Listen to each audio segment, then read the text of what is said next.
ছোট ভাই, তোমার একখান কথা কই, জীবনে যাই করো কখনো প্রেম কইরো না। যদি কাউকে একতরফা ভাবে ভালোবাসো তাইলে তোমার দুঃখ সে নিশ্চিত। এটা তুমি মানো আর না মানো, এটা তোমার ব্যক্তিগত বিষয়। তবে যারা প্রেম করছে বিগত তার জৈবনে, তারা অবশ্য ভালো জানে। আমার সঙ্গে হয়তো ভালো জানে, কারণ আমি প্রেম করি নাই। প্রেমের ভালো একটা অভিজ্ঞতা আছে, কারণ একতরফা ভাবে কাউকে ভালোবাসছিলাম, সে আমার ভালোবাসাটা বুঝতে পারে না, তাতে আমার দুঃখ নাই। তবে তোমার আমি একখান কথা কই, যদি কারো ভালোবাসো তবে মন থেকে বাইসো, কারো ঠকাইও। কারণ নারীরা বলে পুরুষ নাকি নাটক করে, পুরুষ নাকি দেহের পাগল। আসলে পুরুষ দেহের পাগল না, পুরুষ মায়ার পাগল, ভালোবাসার পাগল। পুরুষ মায়া আটকায়, আর নারী অর্থ, বৃত্ত, টাকা পয়সা, ভালোবাসা। নারীর মন বোঝা খুব বড় কঠিন। আল্লাহ তাআলা তাই জন্য বলছেন যে নারী শয়তানের চেয়ে ভয়ঙ্কর। তবে সব নারী না, নারী কখনো মায়ের রূপে, কখনো বোনের রূপে, কখনো বা স্ত্রীর রূপে। তুমি যে যখন যেই রূপে থাকো তখন সে সেই চরিত্রে অভিনয় করে, আর তাদের অভিনয়টা তুমি কখনোই ধরতে পারো।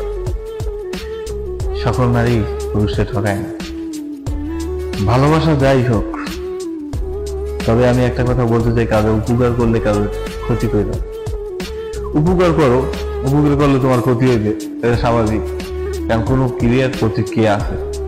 এই জন্য যে তুমি উপকার করবে না, মানুষের সাহায্য করবে না, এটা তোমার জন্য, এটা ভুলে করো, কিন্তু তোমার দিকটা ঠিক রেখে, যাতে তোমার ক্ষতি হয়ে যায় মস্ত বড়, এরকম পর্যায়ে যায় না।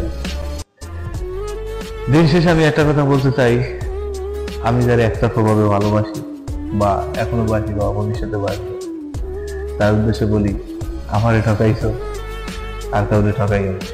পুরুষের চোখে নারী তুমি ছলনাময়ী হইও না, মায়াবতী হয়েই থেকে যে, ঠিক আছে? ভালোবাসা না দিতে পারো, দুঃখ দিও না, ছলনা করিও না। দূর থেকে ভালোবাসার সুযোগ দিয়ে, ওই চাঁদের মতো জ্যোৎস্নার আলোতে যেমন চাঁদকে মানুষ ভালোবাসে, তেমন করে আমি তোমার ভালোবাসতে চাই সারা জীবন।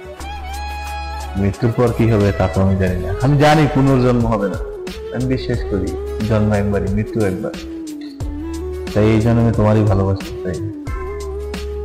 তোমার উদ্দেশ্যে আমি একটা কথা বলতে চাই, তুমি কখনো কোনো নারীরে ঠকাইও না, কারণ একটা নারী যদি একবার ঠকে যায়, সে হাজারো পুরুষের জীবন নষ্ট করে দেয়।